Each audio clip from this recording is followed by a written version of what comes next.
ተወዳጁ የኢትዮጵያ ሙዚቃ ኮከብ ድምፃዊ ጎሳዬ ተስፋዬ በብሪታንያ ለንደን ከተማ የሙዚቃ ኮንሰርቱን ለታደሙት የዲያስፖራ አባላት በተሳካ ሁኔታ ካቀረበ በኋላ በገጠመው ድንገተኛ የጤና እክል ምክንያት ወደ አገር ቤት መመለሱን አስታውቋል። አሜሪካ ከእስራኤል ጋር በመተባበር በኢራን ላይ የጋራ ወታደራዊ ጥቃት ለመሰንዘር እያጤነች እንደሆነ ተሰማ። ኢራን በዮርዳኖስ ላይ አዲስ የባላስቲክ ሚሳኤል ጥቃት መሰንዘሯ ተዘገበ። ኤርሊንግ ሃላንድ በማንቸስተር ሲቲ ለመቆየት ወሰነ። ሰላም ጤና ይስጥልን ውድና የተከበራችሁ ተከታታዮቻችን፣ ዛሬ ሐምሌ 14 ዓ.ም የተሰሙ ዜናዎችን ወደ እናንተ ይዘንላችሁ እንቀርባለን። ይህ ኢትዮ ኒውስ ላይ ነው።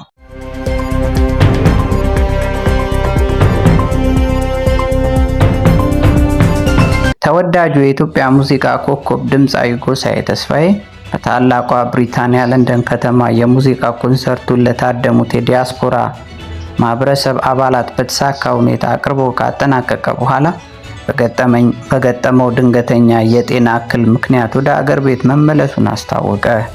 ድምፃዊው በይፋ የማህበራዊ ትስስር ገጹ ላይ በአውሮፕላን ማረፊያ ውስጥ በዊልቸር ላይ ተቀምጦ የሚያሳይ ምስል በማጋራት አድናቂዎችን ያሳሰበ አጭር መልእክት አስተላልፏል። በመልእክቱም ታመም የገባው ስለ ሁሉ እግዚአብሔር ይመስገን በማለት የገለጸ ሲሆን የሙዚቃ ኮንሰርቱን አቅርቦ ከጨረሰ በኋላ ስለገጠመው የጤና እክል አይነትም ሆነ ስለ ህመሙ ዝርዝር ሁኔታ እስካሁን ድረስ ያብራራው ነገር የለም።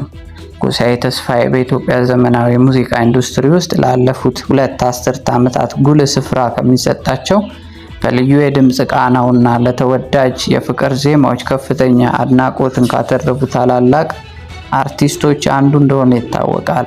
በለንደን የነበረውን ታላቅ የሙዚቃ ኮንሰርት በድምቀት አቅርቦ ከጨረሰ በኋላ የጤና እክል ማጋጠሙን ተከትሎ በርካታ የሙዚቃ አፍቃሪዎች፣ የጥበብ አጋሮቹና አድናቂዎቹ በማህበራዊ ሚዲያ ገጾች ላይ ፈጣን የሕክምና ማገገም እንዲያገኝ ወደ ቀድሞ ሙሉ ጤናው እንዲመለስ ያላቸውን ምኞትና ጸሎት በመግለጽ ላይ ይገኛሉ። አሜሪካ ከእስራኤል ጋር በመተባበር በኢራን ላይ የጋራ ወታደራዊ ጥቃት ለመሰንዘር እያጤነች እንደሆነ ተሰማ። ቴህራን ከአሜሪካ የቀረቡላትን ጥያቄዎች የማትቀበል ከሆነ ዋሽንግተን ለእስራኤል የተቀናጀ ወታደራዊ እርምጃ እንድትወስድ ፈቃድ የመስጠት አማራጮችን እያየች እንደሆነም ተዘግቧል። የአሜሪካ ዲፕሎማሲያዊ ምንጮች የጠቀሱት ዘገባዎች እንደሚያመለክቱት የትራምፕ አስተዳደር እስራኤል ከአሜሪካ ጋር በመተባበር በኢራን በሚገኙ ኢላማዎች ላይ የተቀናጀ ጥቃት እንድትፈጽም የማድረግ ነፃነት የመስጠቱን ጉዳይ በቁም ነገር እያሰበበትም ይገኛል የተባለው ይህ ስትራቴጂካዊ አማራጭ በዋሽንግተን የፖሊሲ አውጪዎች ዘንድ ውይይት እየተደረገበት ያለው ዲፕሎማሲያዊ ጥረቶች ካልተሳኩና ኢራን ትርጉም ያለው ድርድር ለማድረግ ፈቃደኛ ሳትሆን ብትቀር እንደ ተግባራዊ ወታደራዊ መፍትሄም እንደሆነ ተጠቁሟል። ማንኛውም የመጨረሻ ውሳኔ የሚወሰነው ቴህራን በሆርሙዝ ወሽመጥ የሚያልፉ የነዳጅ ጫኝ መርከቦች የመዘዋወር ነፃነታቸውን እንዲያገኙ ዋስትና በመስጠቷና ወደ ድርድር መድረክ መመለሷ ላይ ነው። እነዚህም ቅድመ ሁኔታዎች አለመቀበል ግን በኢራን ላይ ሌላ ተጨማሪ የአሜሪካና እስራኤል የተቀናጀ ወታደራዊ ዘመቻ እንዲከፈት በር ሊከፍትም ይችላል ተብሏል። ኢራን በዮርዳኖስ ላይ አዲስ የባላስቲክ ሚሳኤል ጥቃት መሰንዘሯን ተዘገበ። በቀጠና ያለው ውጥረት እያየለ በሄደበት በአሁኑ ወቅት ኢራን አዲስ የባላስቲክ ሚሳኤል ማዕበል ወደ ዮርዳኖስ ማስወንጨፏን የሚጠቁሙ ዘገባዎች ይወጡም ይገኛሉ። የዮርዳኖስ ጦር ይፋ ባደረገው መግለጫ ሀገሪቱ የዘረጋችው የመከላከያ ስርዓት ወደ ግዛቷ ከተወረወሩ ሚሳኤሎች መካከል 3ቱን በአየር ላይ መጥቶ ማክሸፉንም አስታውቋል። በክስተቱም እስካሁን የተዘገበ የሰው ሕይወት ጉዳትም ሆነ ከፍተኛ የንብረት ውድመት አለመኖሩም ተገልጿል። ይሁን እንጂ የተሰማው የጥቃት ዘገባ በተናጠል አካላት ገና አልተረጋገጠም። በጉዳዩ ላይም ከኢራን ባለስልጣናት በኩል የተሰጠ ኦፊሳላዊ ምላሽም የለም። አሜሪካ የአየር ጥቃቷን ለመጀመሪያ ጊዜ ወደ ታብሪዝ ማስፋፋቷ ተዘገበ። የአሜሪካ ጦር በሰሜን ምዕራብ ኢራን የሚካሄደውን የአየር ዘመቻ በማስፋፋት ለመጀመሪያ ጊዜ በታብሪዝ ከተማ ላይ የአየር ጥቃት መፈጸሙን የሚጠቁሙ ዘገባዎች ወጥተዋል።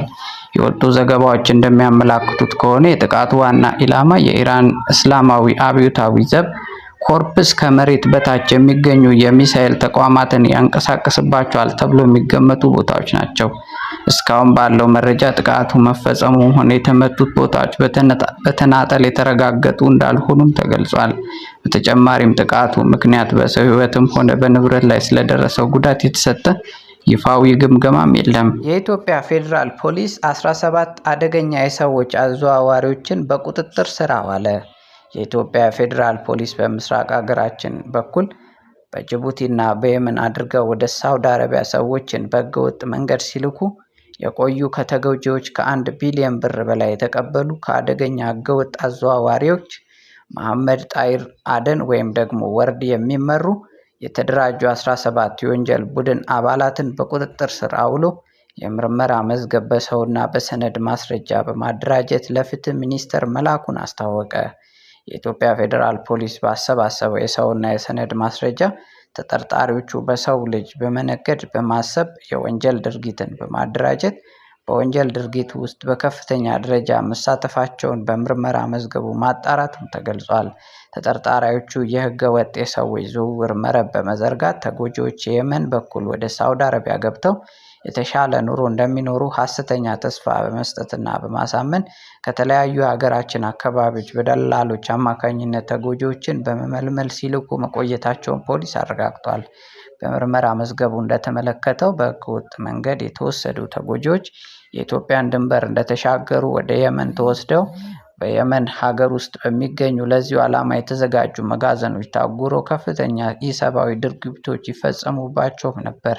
በተለይም በተጠርጣሪዎች ተጎጂዎችን በመያዣነት በመያዝ ወደ ቤተሰቦቻቸው ስልክ በማስደወል ከፍተኛ ገንዘብ ሲጠይቁ እንደነበርና ገንዘብ መክፈል ላልቻሉ ቤተሰቦች ተጎጂዎችን እየደበደቡ እንዲሁም እያሰቃዩ ቪዲዮ በመቅረጽ የስነ ልቦና ጫና ሲፈጥሩ እንደነበርም ፖሊስ አረጋግጧል።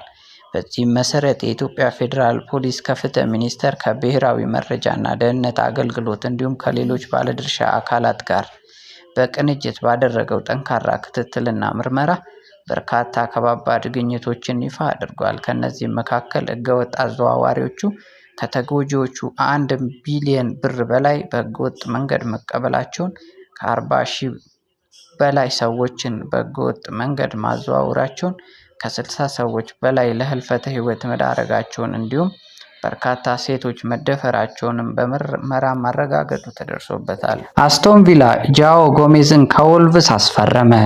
በክረምቱ የዝውውር መስኮት ሰሞነኛ መነጋገሪያ የነበረው ጃኦ ጎሜዝ ዝውውር መጠናቀቁን አስቶን ቪላ ይፋ አድርጓል። አስቶን ቪላ ለብራዚላዊ አማካይ ዝውውር ለወልቭስ በቅድሚያ 34 ሚሊዮን ፓውንድ የሚከፍል ሲሆን የተጫዋቹ ብቃት እየታየ ተጨማሪ 4 ሚሊዮን ፓውንድ የሚከፈልም ይሆናል። ኤርሊንግ ሃላንድ በማንቸስተር ሲቲ ለመቆየት ወሰነ። የኖርዌይ አጥቂ ኤርሊንግ ሃላንድ በማንቸስተር ሲቲ የመቆየት ፍላጎት ስላለው ወኪሎቹ በማንኛውም የዝውውር ድርድሮች እንዲያቆሙ መጠየቁም ተዘግቧል።